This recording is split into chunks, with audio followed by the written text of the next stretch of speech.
Let's go Buffalo. Let's go Buffalo. I'm losing my damn my hair. Way. I sound a little better doing that than my singing. But anyway, the Buffalo Bills won again. They swept the East. That was one of my predictions, by the way. And I remember saying, hey, they're going to go 12-4. And don't be surprised if they go 13-3. And they went 13-3. Welcome everybody, Buffalo Will, joined by everybody's favorite cousin, your cousin Vinny. What up, bro?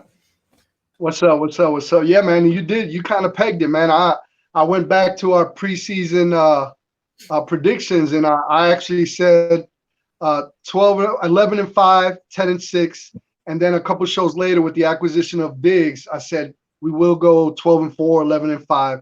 But you did say they could possibly do better, which I didn't think so. They surpassed my expectations.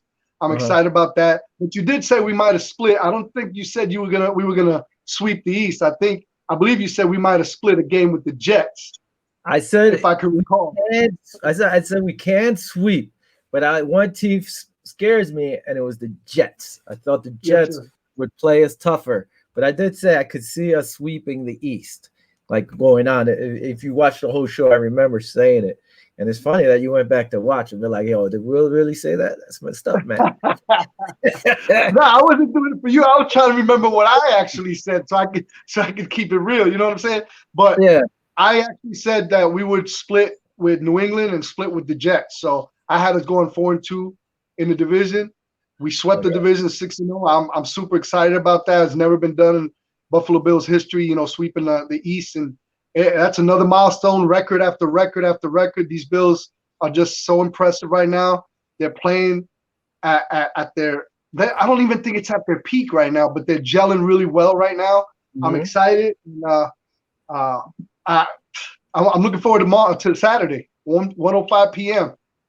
Yeah. Hold on. By the way, I got to go into my handy dandy Yankee. I got to get one of these for the Bills. Get our cool as we always do to celebrate a win. So let me grab my little medallion here. And let's do this. To all the Bills fans over there, to you, cheers for the victory, for winning the AFC East, for sweeping. This for Pancho. This for Pancho Billa. There you go. Pancho, there you go, watching from up top. Congrats. That's right. Salute, my brother. Here's to another Bills victory. Yes. Cheers to that. Now, talking about that, Miami, there you go. I thought it was going to be a better game than that, but holy cow. The Bills showed up. The defense showed up. The offense made that defense look silly. I wasn't expecting that. I thought it was going to be a closer game. I thought it was going to be, hopefully we were able to sit the players at halftime. And the Bills came in and, they went off, man. Yeah, man. Yeah, in the beginning, the first quarter, it was a little bit tight. They took the lead 3-0. I thought it was going to be, here we go. It's going to be we're going to have to grind this out. And all of a sudden, Josh just went off. And me and you were talking, texting back and forth. And I thought they would pull him out before the half. But, he played a little bit longer than I expected. The good thing about it is the backup quarterback, the backup receiver, everybody that came in, including the backup running back, they all played like they were first-string players, man. Even our everything just gelled. The offense, we put up 56 points on them. The defense held them. They got some garbage points in there, but they had Tua on the run, 3 picks. Special teams, Isaiah McKenzie had a punt return, the first one for the year for the Bills, which came at the right time. So everything right now is just falling in place. Some teams, like in Pittsburgh, they started off, they were 11-0. Now you see their defects and how things are kind of like crumbling apart, even though they won against last week. But they're still not a team like the Browns. Bills, Huh? They lost the Browns. Granted, they had their backups in also, but the Pittsburgh Steelers aren't what they were in the beginning of the season, to where we had a couple little losses, against Kansas City, the Hail Murray thing. There was a little time that, a period where Josh was doing really well in the beginning of the season. Then he had that shoulder injury. So, he was sailing the ball, but now he's healed up. He's seeing the field in such a different way. I'm just excited because they're gelling in every single phase of the game at the right time. Yeah, no, I agree. And having issues over here with my computer. But anyway, I agree, man. And everybody came in, played well. Antonio Williams coming in, carrying the ball like he did. I didn't think it was that good, but I'm right now. Very impressive. I think he should play this week. He was on point. I'm not saying give him 1,000 carries, but he played well. The defense shut them down, and they already had people already questioning about Tua. I was reading, like, should Miami draft another quarterback? And it's crazy because, like I said, if it was Fitzpatrick, I think it would have been a closer game. Personally, I would have started Fitzpatrick, but they didn't have that option this week because of COVID. But I bet you right now, Fitzpatrick, if he was healthy, he probably would have been playing that second half to try to get back into that game, or they would have pulled Tua in a heartbeat. He scares me more than Tua. Absolutely. Oh, yeah. I agree with you. He'll throw the ball, and I wasn't, even though we beat Miami, I was kind of looking to see how Tua would actually play and see the potential. I'm not really impressed with the dude, man. The accuracy issues, the short little. I mean, he was just the coordinator was trying to just give him little dink and doink passes, and he wasn't even completing half of them. Hey, it ain't that easy like you thought it was going to be, right? Exactly. See, these are words coming back to haunt him and bite him in the butt.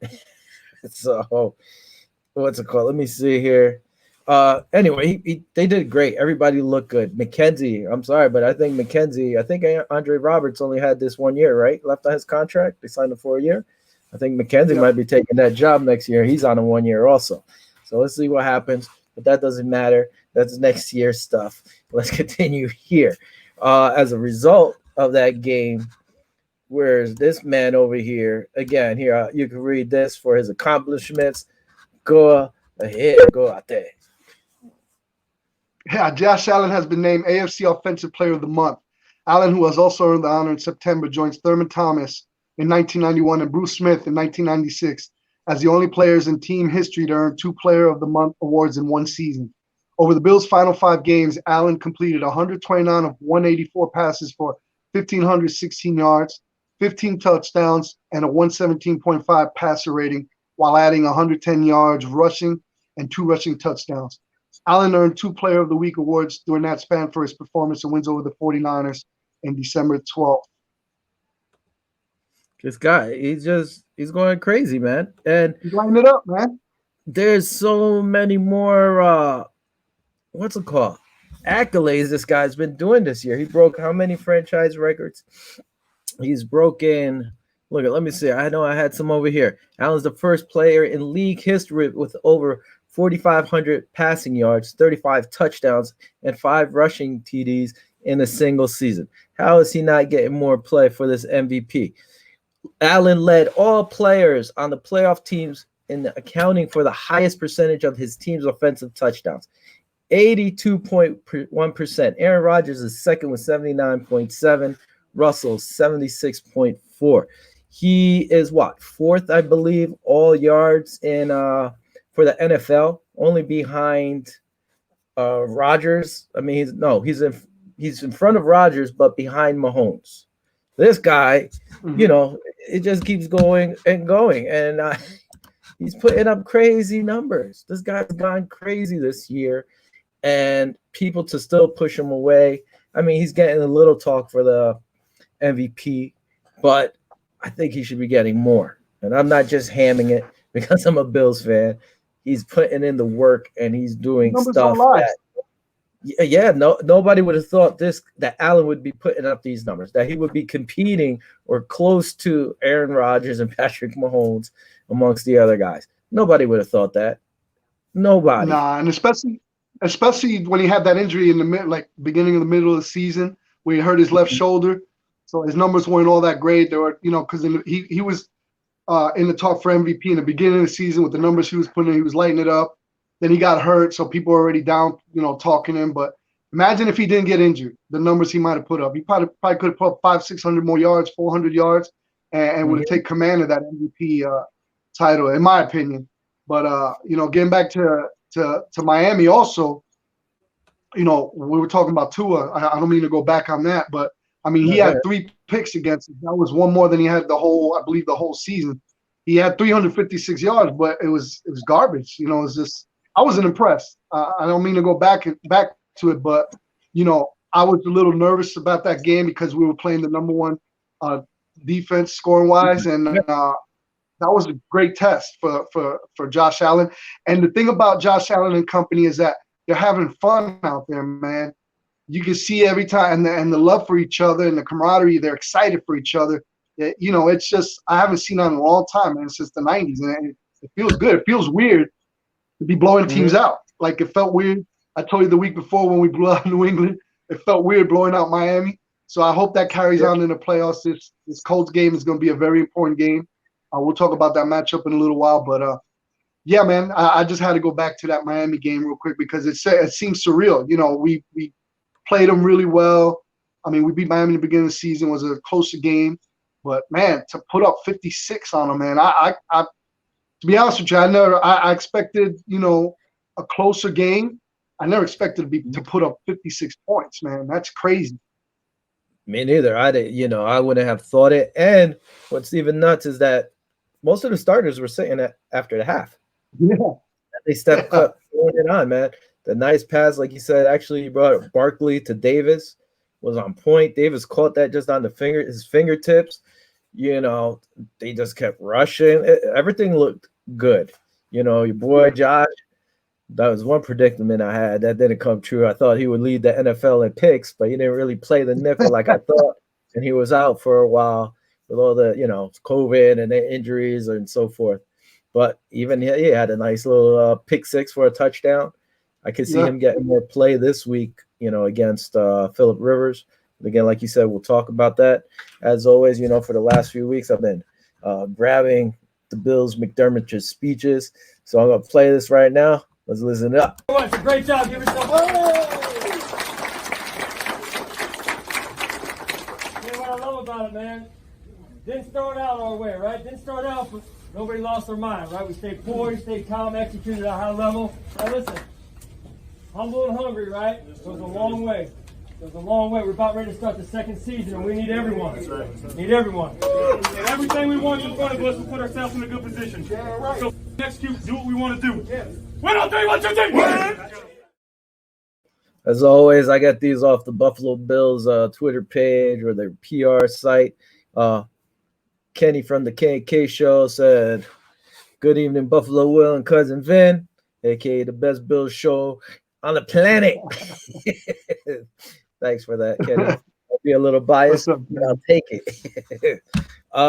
It's like always, you listen to these guys and they're talking. Actually, this one I could have put it out. There it is. McDermott always keeps it, man. Stay humble, keep going. And the guys have bought into it, and they keep with that same mindset. Everybody's playing and thinking as one, which is great. Great things to see from this team, man. And they got a tough game coming up. We'll talk about it a little later. But as always, man, they're putting in the work. Okay, real quick, what else do we do? We always talk about other things in the news. Some of the players. You know what? We'll touch on that. I don't know if you ended up watching that garbage game to try to get into the playoffs between Philly and the Giants. A lot of people are talking about it. All right. A lot of people were mad with, was it Peterson or whatever, for taking out Hurts during the game, thinking, hey, we play to win the game. We should have won the game. They put in some other guy. I forgot his name, some scrub. Maybe just to see what he was able to do. Hurts had 2 rushing touchdowns, but he wasn't throwing for touchdowns. The one play I did see was there was a wide receiver in the back of the end zone wide open, and he threw it probably a yard short at the guy's feet. And then they went for the 4th, missed. So I think he had enough and said, you know what? I'm tired of looking at this. And pulled him. You get to the point. It didn't matter if they won or lost. Okay, you win one spot, one game, you might move up in the standings. Maybe, I mean, for your pick, you're not getting in the playoffs. I think if they would have lost, if they would have won, they would have had the 9th pick, and being pretty much they threw the game. They moved up to the 6th pick. But I'm surprised Bobby hasn't chimed in yet, because Bobby Blackjack Garrenti was furious. He was fuming about what transpired between the Philadelphia Eagles and the New York Giants. And it was a little bit weird. It kind of did look like they threw the game by putting the backup in, but who knows what the real purpose is. But I know he's on the hot seat now for that. Well, this is Kurt saying what's up from the K&K show. Also, here you go, Will and Van, Josh Allen. You want $35 million a year. You got to go. You got 2 playoff games at home. Win both. Get the AFC Championship. Here's your $35 million. If not, talk to me next year. He's pretty much saying earn it. Win some playoff games before they pay him. Even though he says, "Hey, Bills win Saturday," so that's good from Kurt. You go ahead, touch on it real quick, because I told him on his show I'm paying Allen right now. The guy's gotten better. Man. You got to pay the man. I mean, he's breaking. You got to pay the man. He's breaking franchise records. He's in the run for MVP. I mean, if you don't pay the man, then you got to get another quarterback in and start the whole process again. And it doesn't solely lay on the quarterback's shoulders. There's a lot of variables. He could have a good game, and then the defense not have a good game and cost the game in the playoffs. We don't know what's going to happen yet. So, but what he has done up to this point, I think he's worthy of that big paycheck, because he's MVP, in the talks for MVP. He's broke franchise records, and he's just throwing up numbers, and he's just getting better. You don't see somebody to go from 58% accuracy one year to go up to 70%. It's kind of unheard of. The pundits are saying you can't teach accuracy, this and that, but he proved them wrong. I mean, he bettered himself by 12 points in accuracy in 1 year, and he's just throwing up big numbers, man. And he's a double threat. He could run on you. He really hasn't had to run that much this year like last year. And another thing is the stupid mistakes that he was doing, the stupid little shuffle passes, and when he got out of his comfort zone, he would make freaky mistakes. He's limited those too. So, he's just developing, and he's just getting better and better and better. Had he been declining in productivity and decision making and so on and so forth, then I'd be like skeptical. But you got to give that man his money, man. Show him the money.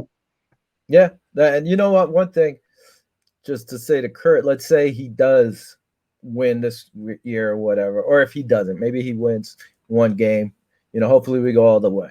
But even if he wins one game, do you pay him $35 million?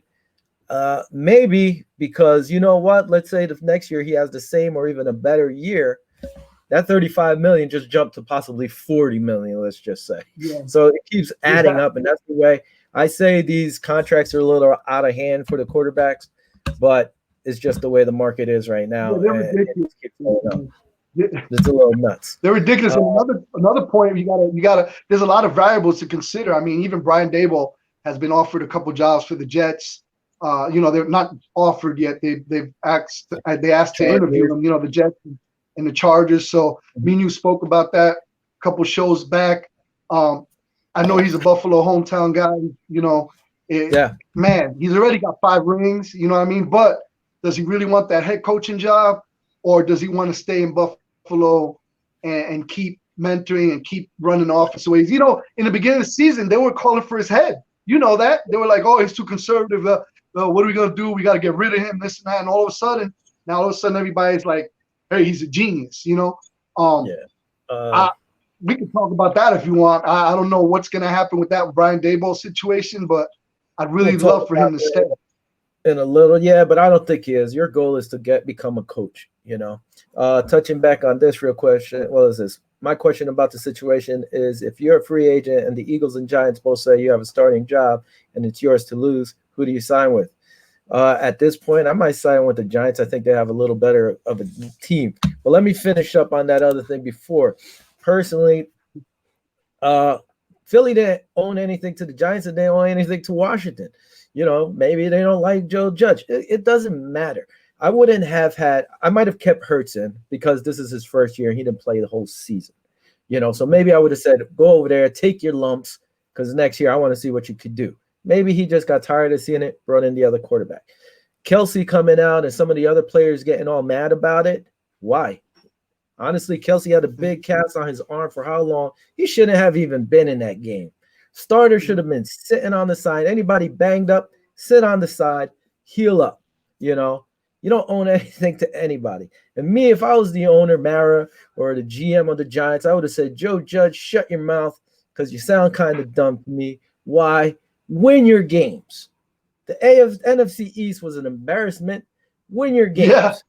Yeah. Don't rely on your rival to win a game and hope your other rival loses just so you can get into the playoff.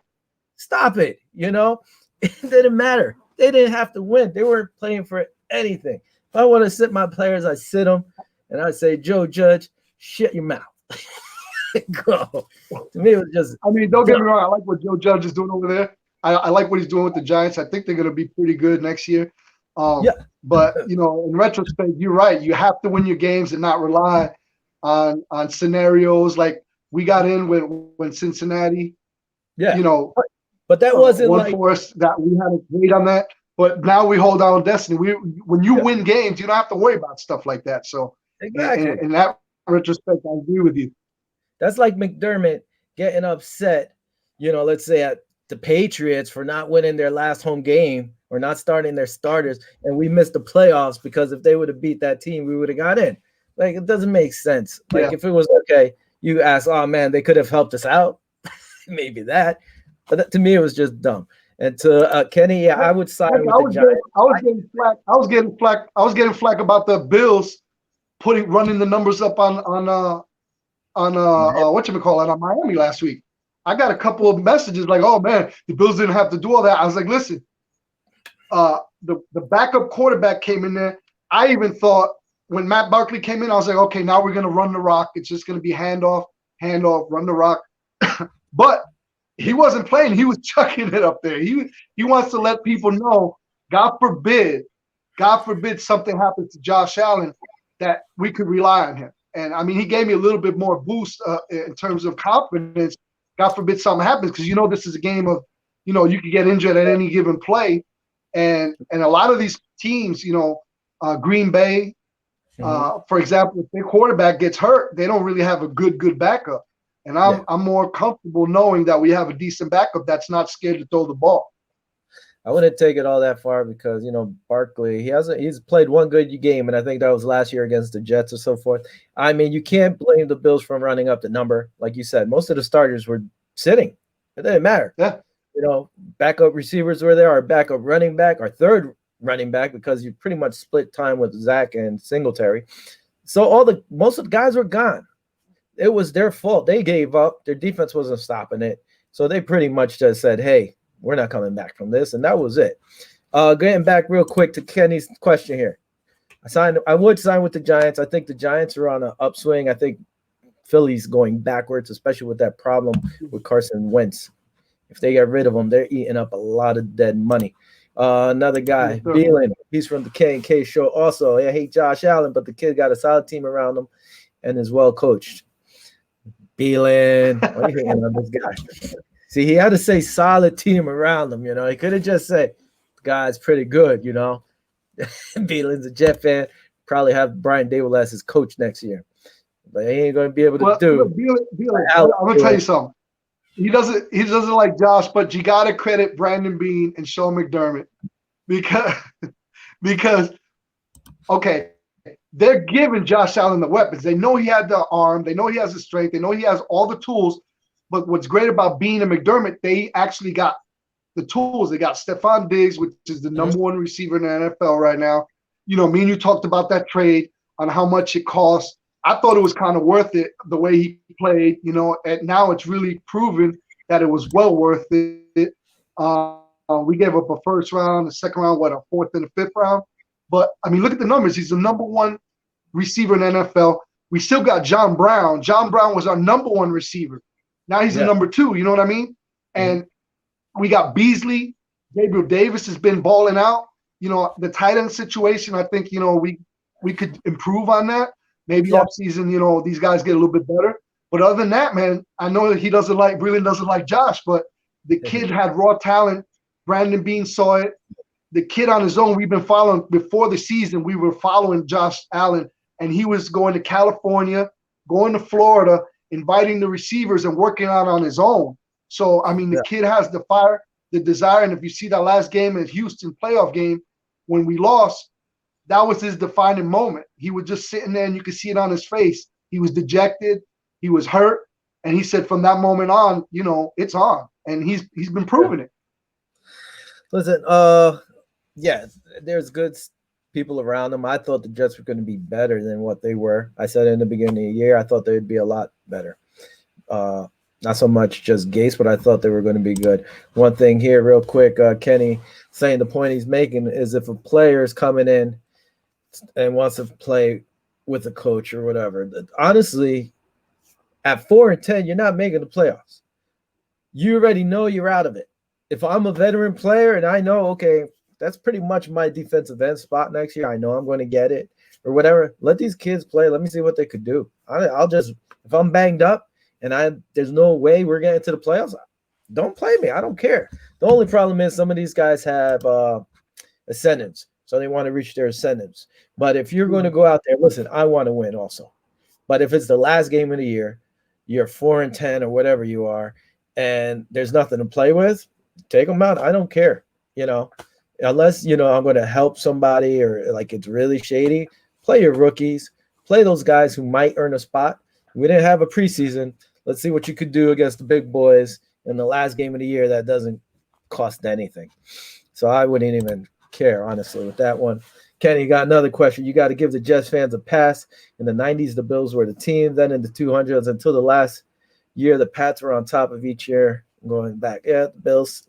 So it's going back to the Bills. I get it. There was a point the Jets were pretty good. They lost to what? The Broncos in the AFC division title or conference title at the end of the year. I thought they were going to win that game, and then they collapsed in the second half. The Jets did have a few years that they were up there. You know, I didn't like to see it because we weren't doing much. But it's like a lot of GM bad moves to me. They started like cutting players. You know, they had Braylon Edwards. They had, I don't know if what's his name was still there, Corbett. But they were doing some runs those years, and then they started Anthony Beck, their tight end, was pretty good, but he had injury problems. They started letting people go. And when that happened, look at Sanchez declined. You know, all your players decline. They show who they are because they don't have all those weapons. You know. And another thing, you know, to make a good point also real quick is, you know, this year the Bills have dominated. But next year, I think the AFC East is going to be the division. I think Miami's going to be good. Yep. I got to see who they're going to sign in terms of, you know, New England as a quarterback. And when those guys that opted out last year come back, New England going to be no joke either. The Jets, I'm a little questionable. You know, it's a little questionable with them because they don't have a head coach yet. They still have Sam Darnold. So, I mean, I think Sam Darnold's a great player. I think he's a great quarterback, to be honest with you. So, being that they're not going to get that first-round pick, you know, that first pick, I think, you know, they're going to have to work around Sam Darnold, I believe. And let's see who the head coach is going to be, whether Dayball or whoever it's going to be. I think they're probably out another year or two before they really get into the rhythm. I think they're going to stay in the bottom of the AFC East. But that AFC East probably, if Tua matures a little bit better, I think it's going to be a tighter race than what it was this week. We're not going to sweep the East next year. I don't believe so. But I don't think so. Time to tell. We'll see how it goes. Yeah, I agree with you on that. The Jets are going to have like, I don't know if it's $70-80 million. They have the number 2 overall pick. They have 5 picks in the first round. You know, unless they mess it up, which they shouldn't, you got these picks, you're looking good. And if you make the right moves in free agency, me personally, if I don't trade down, you know, I keep Darnold. I think he has 2 years left or something like that. I'd keep Darnold this year. If I don't move, at number 2, I'd take the best offensive guard or offensive tackle. Better that line, you know. If you need to make a trade for a receiver out there, go ahead, do it. You have collateral. If not, draft one and use one of your top 5 picks on a receiver or 2 receivers. I didn't think they're a Perryman, he was hurt. Their other receiver, what's his name in the slot? He got most of their guys got hurt, so it wasn't like they were fully healthy. They were banged up a lot, and their defense was out there a lot. So I gave Greg Williams credit for that, but Gase shouldn't have been there. This team will be better next year, like you said. If no more people jump ship in New England, everybody starts coming back. They got themselves a pretty good quarterback. There it is again. We're going to be dealing with them. And Miami's young, and they have a bunch of picks this year also. So everybody's just getting better. It's all going to come down to who has the most money, and the Jets do. And if they don't waste it, without thinking, like giving Bell, I forgot how many $1 million a year, and then look at they traded him 2 years later? That's a waste of money. Yep. Let's move on from there. One time coach, actually after this whole debacle over there in Philly, 2 days later, hey, Jim Schwartz, who was one time our defensive coach of for 1 year in Buffalo, he announced that he's stepping away from coaching. He's 56 years old, and he's like, I'm stepping away. So I don't know if it's just the whole crap that went down in Philly, or, according to him, he doesn't have it right now. Maybe in the future he'll get it back, but he doesn't feel like he could commit 100%. All the news, which we already know, we're coming on Thursday from the past week. At the end of the season, the Jets finally got rid of Gase. At one point, I was thinking, hey, these crazy Jets might keep this guy for another year. But I think they would have stormed the building like they did the Capitol building yesterday. The Jet fans would have stormed over there at MetLife if they would have kept Gase.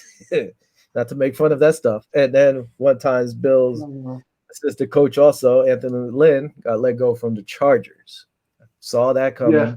They could love the guy all they want, but he hasn't been winning. And they have a lot of talent on that team. So, is that somebody you think, Brian Daboll, if he was to leave?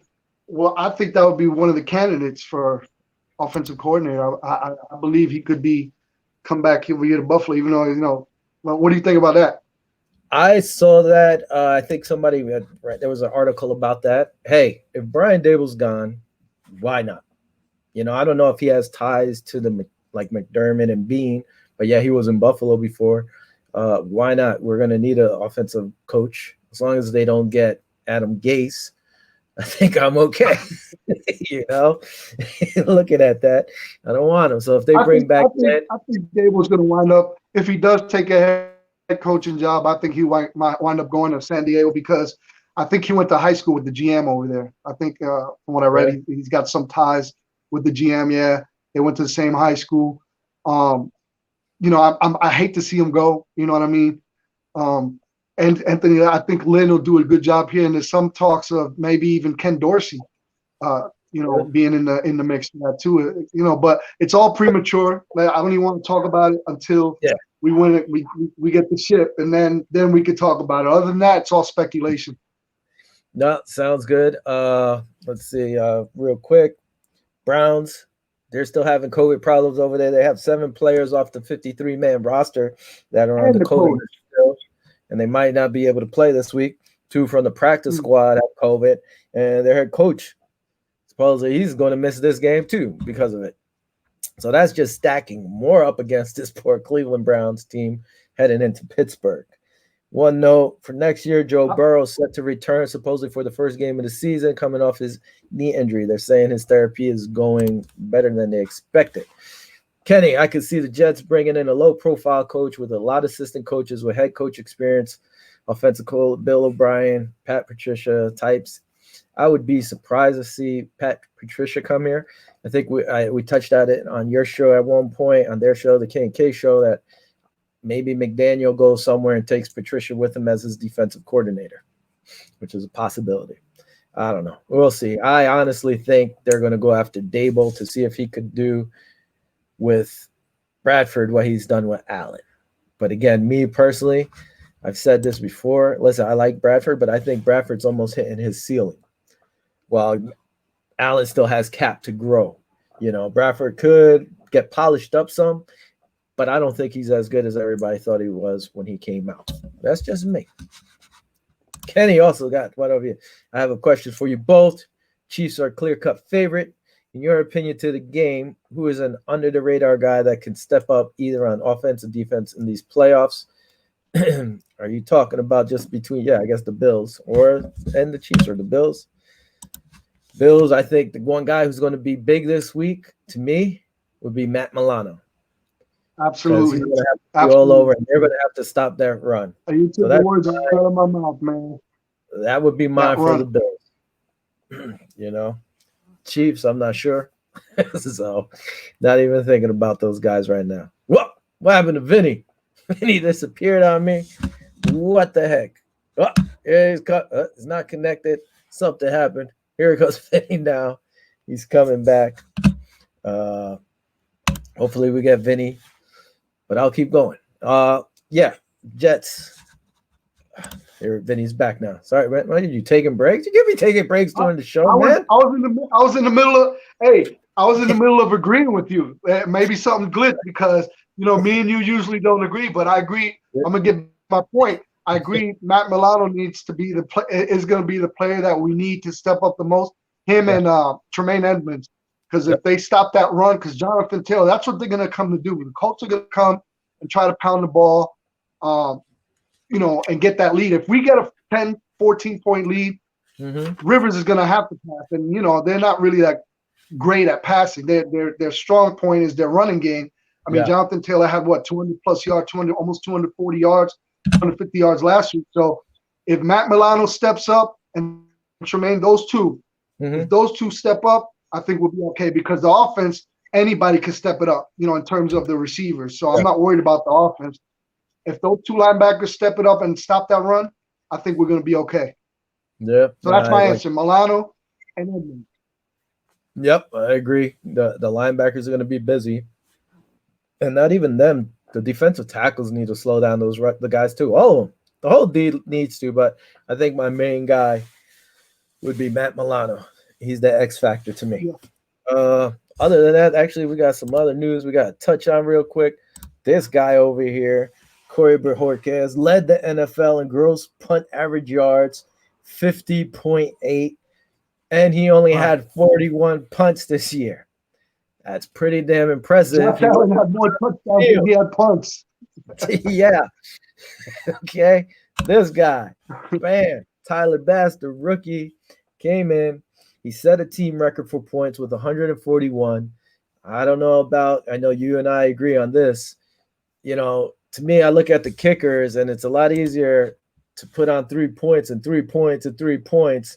So that whole, team leading score thing should be separated for me as a kicker because it's a lot harder to get points as a running back and a wide receiver than it is as a kicker. But kudos to him for setting the team record.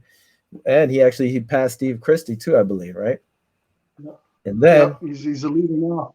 And how many people are calling for him to call him for another kicker just because he missed 1 or 2 games? You got to give. We talked about that in the beginning. You got to let the kid get comfortable, and he sure did. And he's proven that he's an elite kicker too. He's gonna get a good paycheck soon too because he's got the leg. He's got the leg, and when you kick in Buffalo, it's a hard place to kick. So that's why Christie, they're all good. Norwood, all those guys were good because of the place that they kicked in. Yeah. Even though Scott Norwood, I wish he kicked on the turf, but. Yeah, I think. Well, they're not going to pay him anytime soon. He's a rookie, so he's got what, 5-year deal, probably a 4-year deal. So they got him at a cheap price for now. They got to love it. The red helmets. They were saying. I remember Jim Kelly saying it was harder, I guess, to focus or something on the red helmets than it is the white or something like that. He said. The one thing I wish they did was either go. I think I saw helmets with a blue face mask, which looked pretty nasty. Do that. Get rid of the gray, or just go all white. I don't know why the gray was there. I never noticed it until I like the gray. I liked it a few games whenever it was that they played with the white face mask, and everybody was like, "Yeah, white face mask. Yeah, white face mask." And I never even noticed the face mask. And now when I'm watching the game, the gray bothers me. I'm like, "Come on, man. Why is there gray? It makes no sense." Uh, you got it, Kenny. Thanks for participating and chiming in and Yeah, asking. man. That was fun, Ken. Yeah, everybody. The KK show comes on right before hours every Thursday. They have a show on Wednesday as well. I believe it's Sunday or Saturday. They have Yeah, a great bunch of show, great show. I enjoyed it yesterday. You was on there really last good night. I didn't even know, and I tuned in. I saw you there. You had some great insight besides the feedback you had in the beginning. But other than that, man, I was kind of a little bit ticked off because you started answering questions like who you think was going to win, the Chiefs. I was like, wait, hold up. Is he a Buffalo Bills fan or is he a Chiefs fan? I can't be a hammer, man. You gotta keep it real. And honestly, Kenny answered more Bills than I did, I think. But I wanted to say, Allen over Mahomes. You know me, I sip on that Holmes haterade. I'm like, I sip on the haterade.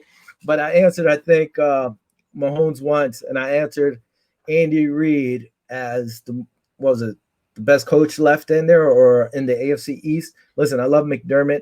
He's getting up there, but my thing is Andy Reid has been in this league so long. Yeah, he only won one Super Bowl. He's been to what? 2, I think, 2 or 3. He's a hell of a coach. You can't take it away from him. McDermott's on the rise, and what him and Bean are doing is great, and it's great chemistry. So I love them. I love McDermott more than Andy, but it was the question they asked me. What else? Josh Allen, like we mentioned before, he said how many team records, how many other NFL records. This guy, to me, hey, how many times has he been player of the week? I think he's been player of the month like twice. The guy's just putting it on. He's going crazy. Let's get you on the show. I think he was player of the week 4 times, player of the month twice. Yeah. I mean, come on. This guy's going nuts. We would do the show. I don't know if Vinny will be back from work yet. That might be the only problem. He might have to jump on a little late. Hey, man, to be on the K&K show, I'll make an exception. I'll come home. I'll call in sick if I have to. Yeah. Good luck Saturday, guys, and throughout the plays. Have a great night. Thanks for Kenny. Thank you, Kenny. You as well, Kenny. Thank you, man. Appreciate it. Hopefully we pull the win out, because if they don't win, I don't know if I'm going on any show. I need my little blankie. I might be curled up in bed for a while and not doing anything. So, yeah. All right, what else we got? For the first time in a long time, the Bills are the ones that are going to have the pressure on them, to be honest with you. Yeah, I agree with that. As always, Stephon Diggs, he led the league in catches and receiving yards, and that's the first time in franchise history. So no other Bills has done that before, to lead the league in yards and catches. So kudos to him for his first year with the Bills. This team's just going to get nasty. What was his total? Was it 1544 or something like that, right? Something like that. I don't have it offhand right now. And then, hey, we talked about it last show, but it wasn't done. It wasn't finalized. They finally did finalize the deal with Kenny Stills, who's on our practice squad, and Gentry, ex-Wyoming teammate of Allen. And also, Tyler Croft has been activated from the COVID-19 list, which is good. The guy has some depth. TJ Yeldon has been activated, but I'm telling you right now, if it's me, I'm sitting TJ and I'm starting Williams. That's just me. Yeah. TJ really hasn't done much this year. He was hurt, COVID. So I want to see what Antonio Williams could do. He looked like a tank last week, even though Miami does a good defense. The best thing I liked about him is he wasn't pushed backwards. Every single run he had, he was running forwards, pulling the power forwards. It's like Lynch, is just going through, just falling forward, getting that extra 1 or 2 yards, which I love. Let me see. We don't want any more hostility. I don't know if you saw that. I told them last night that when the Bills got to the Super Bowl, we're older guys, people. We're older guys. When the Bills played in the Super Bowl, I watched every game by myself in my room, because I was one of those hostile fans that if you started talking back to me, I'd probably reach over and smack you in the mouth and say, leave me alone. So I watched them all by myself, and that's why he's saying no more hostilities. Yeah. So Kenny Stills, one thing I want to do you see him playing? Actually, Cole and Beasley were stretching. Cole's dealing with an oblique issue, Beasley's dealing with his knees. Diggs is dealing with an oblique issue. They were both practicing and stretching. Personally, I would be surprised to see Cole Beasley out there, but he wants to play. But would you even give Kenny Stills time right now? Well, you see, they asked Sean McDermott this week about Beasley and Diggs. Diggs was online saying something. I saw him saying that he was okay. Don't believe the injury report, that he's like, I'm fine, I'm gonna be okay, which kind of calmed me down. The issue with Beasley, they're signing, Gentry, they signed Stills. So that leads for me to believe that his injury is probably a little bit more concerning than we know. But McDermott is not giving us anything to bite on. You know what I mean? He's like, oh, it's day to day, week to week. He did show up to practice. He was warming up. Salute, bro. We was warming up. I'd love to see him out there, but do you want a Beasley that's going to be 70%, or would you want a Gentry or a Kenny Stills at 100%? You know what I mean? Yeah. But Beasley, let me rephrase it. Even Beasley as a 70% player, I think is better than Gentry and Stills, because he knows how to get open in those zones. You know that he's a master in the slot. He's the number one third down receiver. He knows how to get open when there's, they just have that communication, him and Josh. So I'm torn. I hope he could play. I hope he's healthy enough to play, because if we have all our weapons, Josh, Beasley, Brown, Davis, and Diggs, I mean, we have an opportunity to go very far, very deep in the playoffs. So it all depends on Beasley. But with the signing, like I said, with the signing of those two other receivers, it's kind of a little bit concerning. No, I honestly, it's like you said, it's a double-edged sword. You want him because him and Allen usually knows where he's going to be, or he always finds that cushion. But you don't want to put him out there and him get hurt, and you can't have him for the rest of the playoffs. I know it's a win now, but do you really want to get this guy hurt? That's where I'm at, a little tossed, because even if he goes there, maybe they're going to put him. If we take a big lead, let's say it's a 14-0 score by the mid-second half, do you pull him out?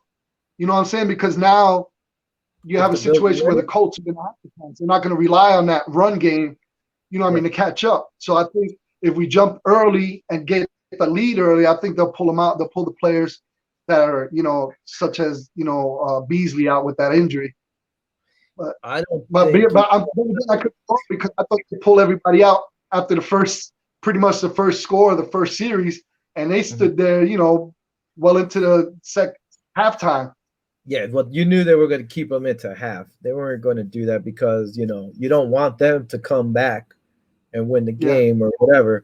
You want to make sure they're down, and they had a nice lead into halftime, so you were able to do that. They won't do that in the playoffs until maybe the fourth quarter with 5 minutes left.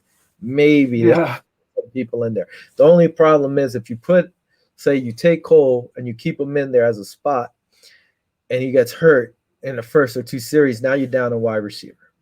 It's happened already, and they've won, but this is the playoffs. Do you want to chance that? I'd rather have him and be like at 85, 90% than 70 or 60. But you got to remember too who the head coach is over there at the Colts. You got Frank Wright. He orchestrated the best comeback in NFL history. So you can't sleep on a head coach like that, on a team like that. But I think if we if we get a good lead on them, because they're mostly run heavy. Jonathan Taylor's a beast. He's a great rookie. He's been putting up crazy numbers. But I think if the key to the game is for us to jump on top of them early. So they're going to have to pass the ball. I agree. They just need to stop that run. I guess we'll just start talking about this anyway. We're already into it, so we'll talk about some of the other games, I guess, a little later. I mean, honestly, you got to stop the run. That's my main concern. And I didn't know this, but Phillip Rivers is 6. He's won 6 out of 7 games against the Buffalo Bills. All right, it's a different team, but still, he has a winning record against the Bills, and I didn't even know that. I thought it would have been worse. He's won 6 out of the 7 games. He's older now. To me, his ball sits up there a little longer than it should, which is good for us. Yeah. Bill's defensive backs got to pick that fruit if it's out there. But the main concern to me is you have to stop the run. And the Bills have been doing a lot better job at controlling the run. Their defense is playing better, like we say, week after week. And look what they did to Miami. I get it's Tua. Phillip Rivers has a lot more experience, better quarterback than Tua is, right now. Physically, okay, you take Tua, but mentally, you're taking Phillip Rivers. You got to force them to pass. That's what you would have to do. We have to force them to pass. We got to stop that run. That's what I'm thinking, playing this team. They have a lot of talent on there. Everybody. I think if you stop the run and get some good pressure on the quarterback, I think good things are going to happen for the Bills this week. Yeah, well, I agree. Looking at it, we averaged 31.3 points a game, which is actually second in the league. What was our offense last year? Didn't you predict our offense to be one of the top offenses? I think you said it. Yeah. You even said Allen was going to be top one of the – I forgot your prediction, but it was better than mine. And so you got those. Top three quarterbacks. Second offensively in the league, which is insane. Yeah. I would have never thought that.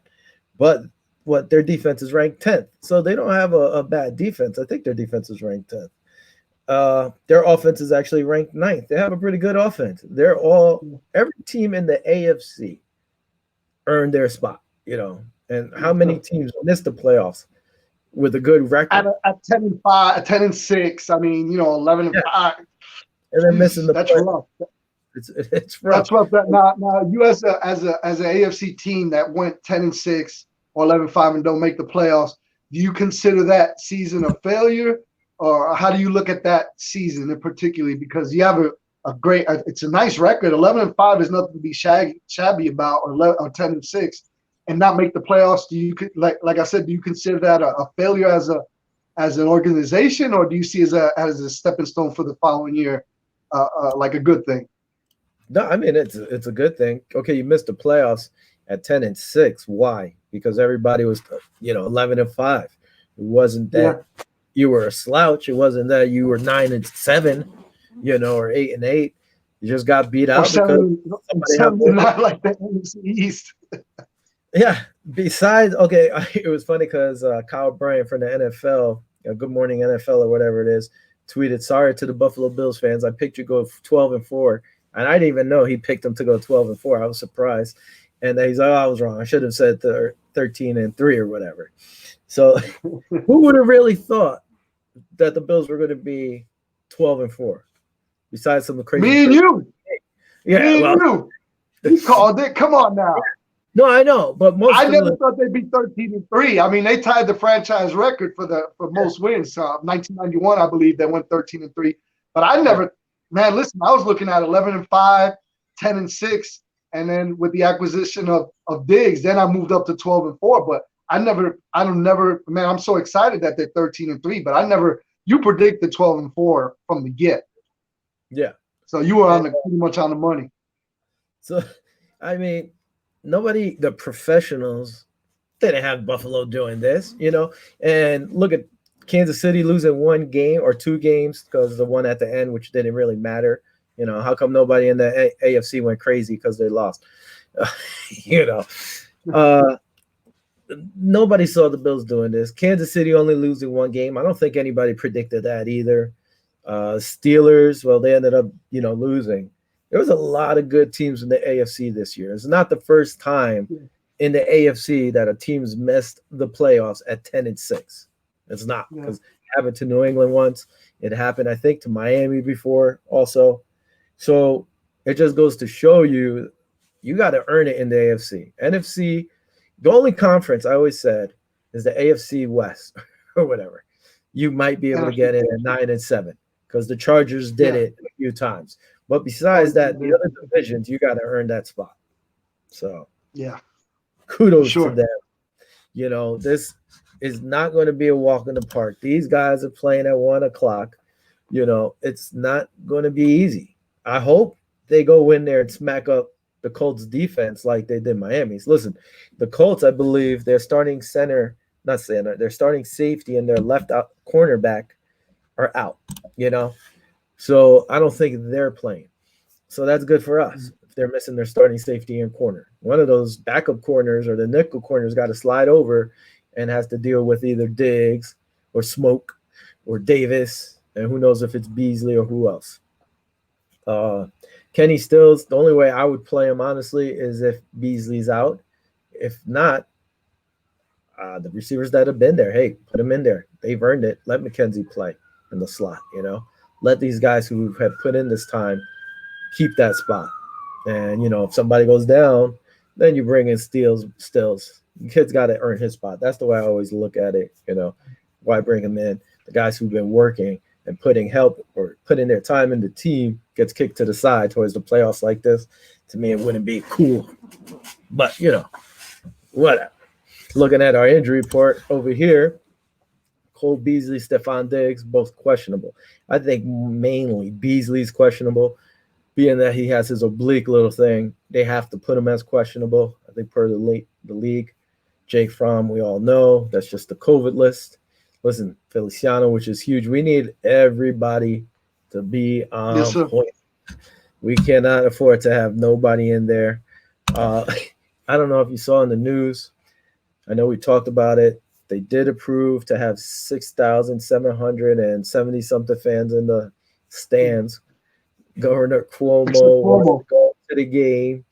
And the Bills fans started a petition and said, we don't want you here because you didn't allow fans all year.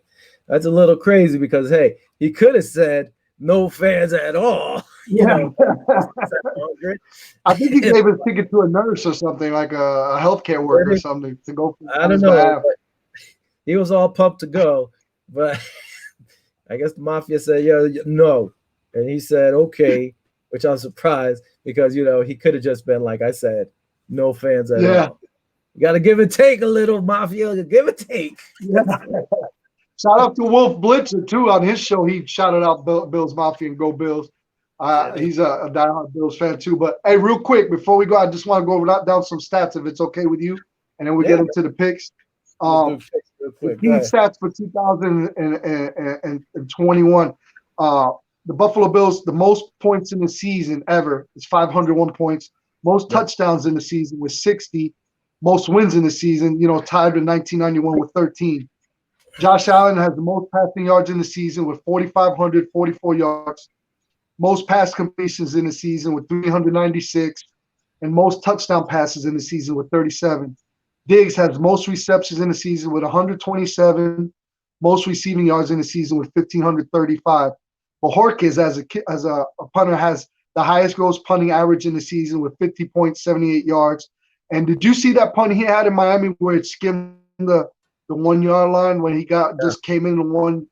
I don't know if you saw it right there at the one. Man, that was a thing of beauty. I thought it had went over the pylon, but when that replay, I was like, oh man, that was right on point. Sorry, go ahead. Beautiful. That was beautiful.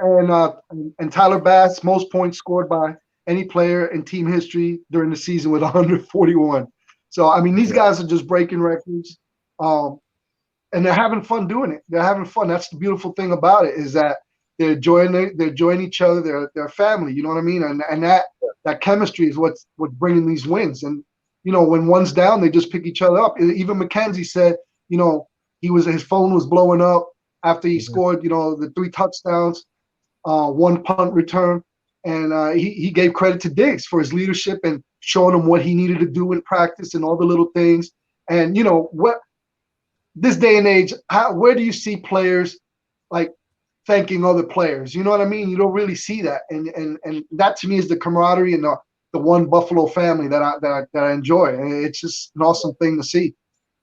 Yep, and he predicted that punt return to Josh Allen supposedly on the sideline. Yeah, he was going to take it to and the Josh house. said, "Okay, go ahead and score." He asked Josh, and Josh said, "All right, then go score it." All right, let's move on real quick. Okay. Pittsburgh and Browns, they're matching up again. Pittsburgh's giving up 3.5 right now with all the craziness going on over there. You know, 7 players who might not be playing, their head coach not being there. I think one of the guys is like a starting guard or something. It's big. They barely beat them without Big Ben, even though Mason Rudolph threw for what 300 plus yards. The guy put in a pretty good game. Being that it's home, it seems like it's been 1-1. Whoever was home won the game. I'm going with Pittsburgh. Not that I want to. I'd rather see Cleveland win. I'm rooting for Cleveland, but I think Pittsburgh's just too strong all around. Cleveland, in order to win this game, I would say they need to run the ball and control the clock with Hunt and Chubb. That would be me, what they would have to do, but I think Pittsburgh's going to win. Yeah, I agree with you. I mean, I think the Browns do have a chance. I mean, but being that the head coach is going to be out, I don't even know who's replacing him. I think a special teams coach or something is going to replace him. I mean, how does that work? Does he communicate? Huh? I think Van Pelt's calling the offense. Alex Van Pelt, remember the old Buffalo Bills quarterback? No quarterback, no kidding. Yeah, that Jim Kelly. How does that work? Does the coach? The coach is not even in the building, then, right? He's not even in the stadium. If he has COVID, he shouldn't be. No, but who knows? The thing is, like the assistant coach will take over. I believe they said Alex Van Pelt, in that he's the offensive coordinator. I believe he will be calling the plays. That's from what I saw. Like that's Michelin Man or Pillsbury Doughboy that Jim Kelly used to call. So who you going with, Pitt or Brown?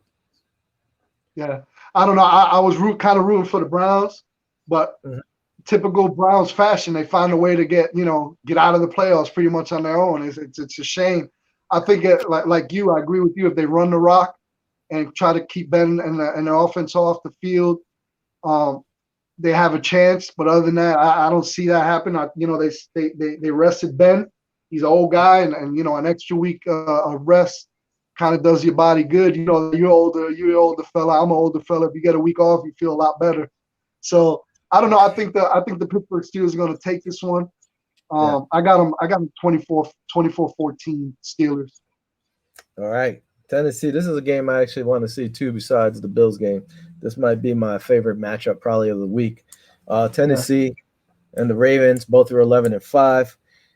First meeting, Tennessee, they only played once this year. Tennessee won in overtime, 30-24. To me, this game is going to come down not to the run game, because they both can run. Who could throw the ball better? Who could control the passing game? And I think Tannehill is a better passer than Lamar Jackson. Listen, Lamar Jackson put up consecutive years back-to-back over 1,000 yards rushing. If you're rushing for 1,000 yards as a quarterback, what are you not doing? Throwing the ball. You're not throwing. I think this comes down passing game. And I'm going to take Tennessee. Who are you taking? Ooh. I don't know, man. I think you're a little bit misguided. I think if Lamar Jackson, he does a lot on his feet, but he's a pretty decent pocket passer. I mean, I think he's all right as a pocket passer if he got the time to pass. This is going to be a tough one because I know they're both going to pound the rock this game. It's going to be a heavy dose of Henry. It's going to be you're absolutely right. Whoever passes a little bit better. But I think I'm going to take the Ravens. I think the Ravens are going to win big against the Titans. I think I got them 30-20. The Ravens, yeah. So write that down. Let's see what happens. It's going to be an interesting game for sure. That's the two teams I really didn't want to see. I'm glad we got the Colts to kind of break the ice. This is going to be a good game. This is going to be one of the top games I want to watch this weekend. I agree. That's my second favorite besides the Bills game. To me, will be that game. Moving on to the NFC, New Orleans and the Bears are playing. New Orleans are 12-4. They're giving up 8.5 to the 8-8 Bears. This is a game like one of those trap games. I could see the Bears, who have been on a roll, possibly winning, but I don't think so. I think New Orleans is just too tough. Alvin Kamara might be playing in this game. If it's on Saturday, he wouldn't have been playing. Being that it's on Sunday, he has a chance of playing. So if he tests negative twice, he's in the game. I think even without him, New Orleans wins. Ooh. Man, that's. I agree with you. I mean, with Trubisky stepping up, I know Kamara. He's been actually practicing remotely. The team has been practicing. He's been on a separate place, remotely practicing, getting the input from the coaches and everything. It's pretty crazy how technology is this year.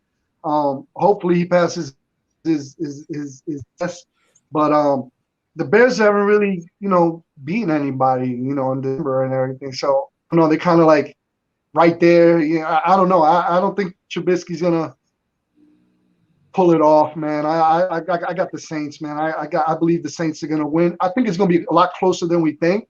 I think the Bears are gonna keep it a little bit closer. So I think it's gonna be a low scoring game, like a 21-17 type game. I think Saints gonna take it. All right.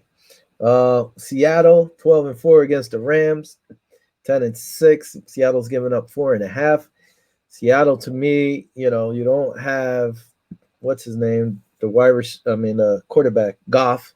He's not sure if he's going to play. If he plays, he'll probably be around 70% instead of they could go with Wilford again, the nephew of the ex-Buffalo Bill. I think Seattle's just too much firepower right now, and if you don't have Goff, I don't think the Rams are winning this one. I'm taking Seattle. And I picked Seattle to go to the Super Bowl, so I'm picking these guys. Yeah, I think it's gonna be a closer game than we expect, even if Goff doesn't play. They always seem to play Russell Wilson really well, the Rams defense. I believe they split their games this year, 1-1. They both won each game when they played each other twice. So I think this is going to be a tough one. I think it's going to be another close game. But I think I'm with you. I think Seattle's going to pull it off. I got them like 24-21 Seattle. All right, moving on to the last game. Washington, winners of the NFC East at 7-9, are hosting a game to the Tampa Bay Buccaneers at 11-5. Tampa's giving up 7.5. Listen, this is my upset of the week, I think, because Alex Smith should play this game. And if he does play this game, I think this defensive line and this defense keeps them in the game. And I think they pull it out in the end, and they upset the Tampa Bay Buccaneers. Yeah, man. This was one of those games I was pondering on all day. Like, man, just looking at the rivals, if you get Chase Young and them guys those guys up front to pressure Brady, you know how Brady reacts to pressure. Look what happened with the Giants. Look what happened. All the teams that actually get to Brady, Brady can't handle it that well. I mean, he's the best quarterback. Don't get me wrong, but there has been teams that had his number in terms of pressure. When he gets pressure, he doesn't react well to pressure. If Washington could get pressure on Brady, I think Washington can pull it off. But if they can't get to him, I think Brady's going to have a field day on him. That's the way I look at it. So I'm not even going to call this game, to be honest with you. I'm not even going to call a winner because it depends. It depends. Like I said, if Washington front can get to Brady, I think Washington wins. But if not, Brady's going to blow him away. So I don't know. I'm not even going to go there with that. What kind of predicament is that? What kind of prediction is that? Listen, because I've been thinking about it all day, man. It's a tough one. I think they can. I think the Washington they play good. They play well, So oh man, you want me to throw one out there? Okay, I'm gonna throw it out there. I'll pick Tampa Bay. How about that? But by real close, by 1 point type game. How about that? 1 point. That's still a pretty crazy prediction. Listen, real quick. Let me finish. Hold on. I'm saying 1 point if there's pressure. Wait. It's 1 point if there's pressure, but if he gets no pressure, it'll be a blowout. How about that? I'll split the difference. How about that? Listen, if the Bears score 4 touchdowns and the Saints only scored 3, I'm picking the Bears to win. How about that? That crazy talk you talking over there, man. Shut up, man. All right. I was having issues with my Facebook page before, so I have some comments over here. My buddy, old-time friend, like a father to me, John Latronica, said, "What's up, Will? Looking good. Thanks, John." My buddy also Nestor, he's commented on the show before. He's a Giant fan, but the difference was this year in fantasy, he drafted Josh Allen, and guess what? He won the league. Why? Because of Josh Allen. He had a pretty good team though. He's like, yeah, my Bills are going all the way. You're not a Bills fan, man. Stop it. No jumping on the bandwagon. Also, my buddy over here, another Giant fan, Dan, he's like, if you don't WWE through a table during the show, did it really happen? We have no tables. We're shooting from my home, Dan. And I'm too old to be going through tables. But here, I'll do this one. Look at that. Bam! There you go. There was one table. Somebody getting thrown through a table. Also, Bobby. Hey, there was a little Building. video. I don't know if you saw it circulate. I should have sent it to you of Andre Reed jumping on the table from a tree. Did you see that one? No, I didn't. Yeah, he climbed the tree and just jumped on it. I should have sent it to you so we could put up. You know what? We'll do that for next week. I'll pull it up and we'll play it for next week. But it was pretty cool. Right. I mean, we touched on the Bills and Colts game. Bills right now are giving 6.5. Bills are 3-3. Colts are 11-5.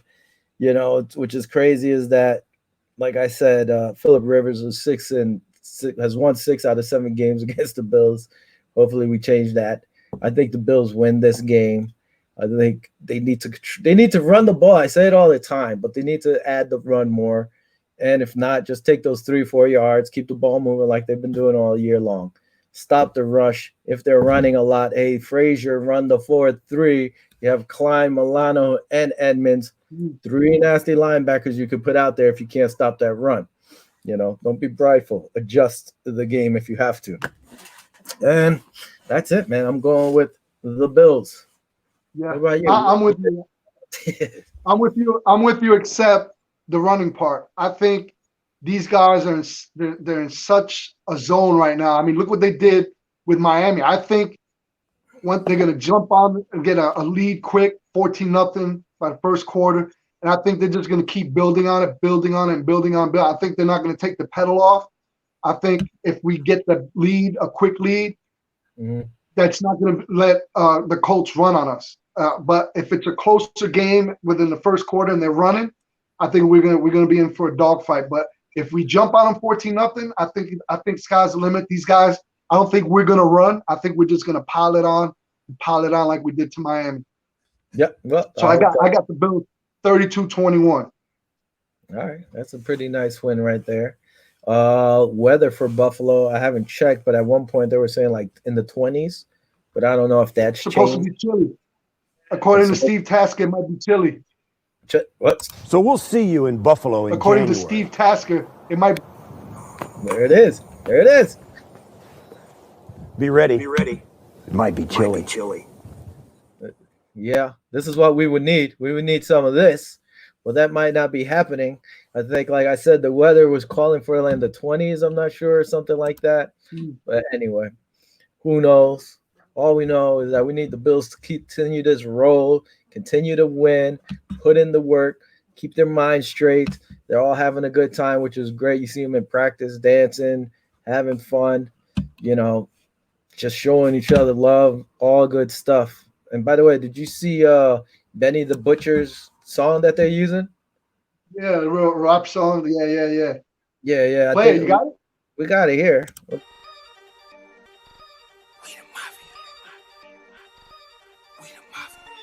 We the mafia. We the mafia, Bills mafia, we the mafia, Bills mafia, we the mafia, Bills mafia, we the mafia, Bills mafia. I know who the beast in the AFC East. We gon' grind this thing out for 17 weeks, yeah. You hating on the Bills, then you way off. Talk is cheap, meet us in the playoffs. Game day, you know we going off. Got your team captain shaking at the coin toss.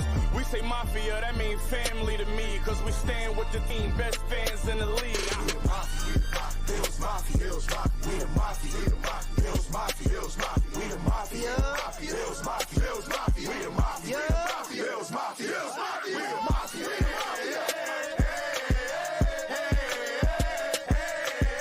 Let's go Buffalo, let's go Buffalo, let's go Buffalo, let's go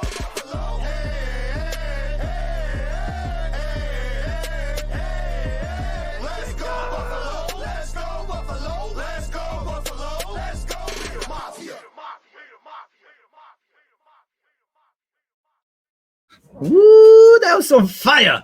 On that note, Yes, sir. we'll say peace out. Good night. Viva los Bills. Go Bills. Let's go Buffalo. Go Bills. And hopefully Go we're Bills. calling next week. Let's go. Go get them. Peace out. Adios. Nos vemos.